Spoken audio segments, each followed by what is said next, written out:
Guys it's me সেমেন কি অবস্থা সবার আশা করি তোমরা সবাই অনেক ভালো আছো। তো গাইস আজকে তোমরা ব্লগটা থাম্বনেল এন্ড টাইটেল দেখে বুঝেই গিয়েছো আজকের ব্লগটা কি নিয়ে। তো আজকে আমি যাব আমার ফ্রেন্ড আর আমি যাব সারাইগ্রোতে। তো দেখতে দেখতে কুরবানি চলে আসলেন, আমরা কাউলাবার এখন যদি গরু না দেখি তাহলে তো হয়ও না। তো আজকে আমরা যাব সারাইগ্রোতে, সেটা নিয়ে আজকে একটা ব্লগ নিয়ে চলে আসলাম।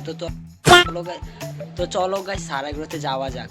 সো গাইস আমি এখন বাসা থেকে বেরিয়ে গেছি। আমি এখন বেরোনে প্রথম আমি বদধারাট গেছি, বদধারাট থেকে সিএমপি রোড আসছি, তারপর অটো নিয়েছি, মানে ওইগুলো আমি ভিডিও করি নাই। এখানে এসে তারপরে আমি দেন ভিডিও করতেছি। এখন আমি যাব সারাইগ্রোতে। তো আমি অনেক আগেই বের হয়েছিলাম, তাই অনেক লেট হয়ে গেছে। এটা আমাদের বাসা থেকে অনেক দূরে, প্রায় 40 থেকে 50 মিনিট লাগছে যেতে যেতে।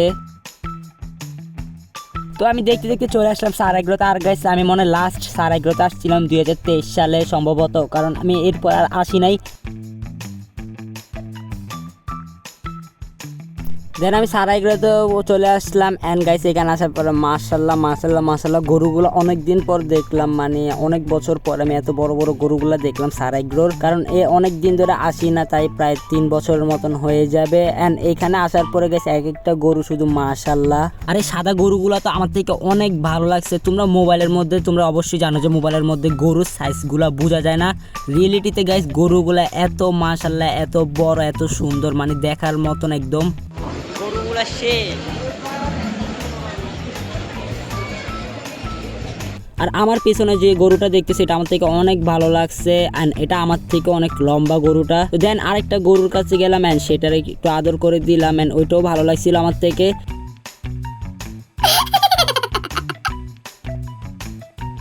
আর এখানে ছবি তোলার জন্য এত পরিমাণের ভিড়, মানে আমি নিজেও পাচ্ছি না ছবি তুলতে। সবাই খালি বেশিরভাগই প্রায় আপলোড দেয় এটা নাকি সারাইগ্রো, এটা নাকি ফটোশুট এগ্রো। তো যাই হোক, তো এখানে আমি অনেকক্ষণ দাঁড়াইছিলাম, ছবি তুলতে পারিনি। পরে দিন আমি তুলছিলাম, বাট ওটা ভিডিও করি নাই। এখানে কিছু ছোট ছোট গরু ছিল, তো ওইগুলোরও ভিডিও নিলাম। আর এখানে আরেকটা গরু ছিল মাশাল্লাহ, এটা অনেক মাশাল্লাহ ছিল। আর এখানে আমাকে পাত্তাই দিচ্ছে না গরুটা, আমি গরুটাকে আদরও করতে পারতেছি না, ও অনেক রাগী ছিল গরুটা, আদর করতেও দিতেছে না একটু।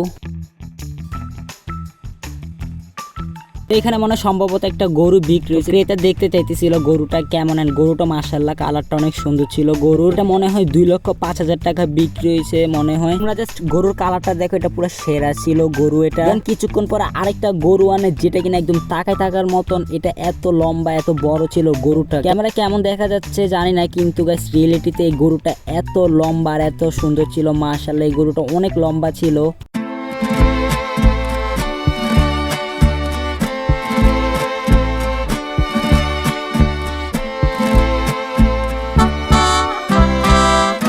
আর এখানে সবাই অনেক ভিড় করে দাঁড়ায় আছে গরুটা দেখার জন্য, এখানে অনেক মানুষও ছিল। তো দেন কিছুক্ষণ পরে গরু দেখে বাইরের গেটের সামনে, মানে গেটের ঢোকার সময় যে গরুগুলো আছে ওইগুলো দেখার পরে দেন আমিও বের হয়ে গেলাম সারাইগ্রো থেকে। তো আমার গরু দেখা শেষ, এখন আমি চলে যাবো। আজকের ব্লগটা তোমাদের কাছে কেমন লাগলো কমেন্ট বক্সে বলে যাবে। নেক্সট ব্লগ তোমরা কি চাও কমেন্ট বক্সে বলে যাবে। তো আজকের মতন ব্লগটা এই পর্যন্তই। তো তোমাদের সবাইকে বাই।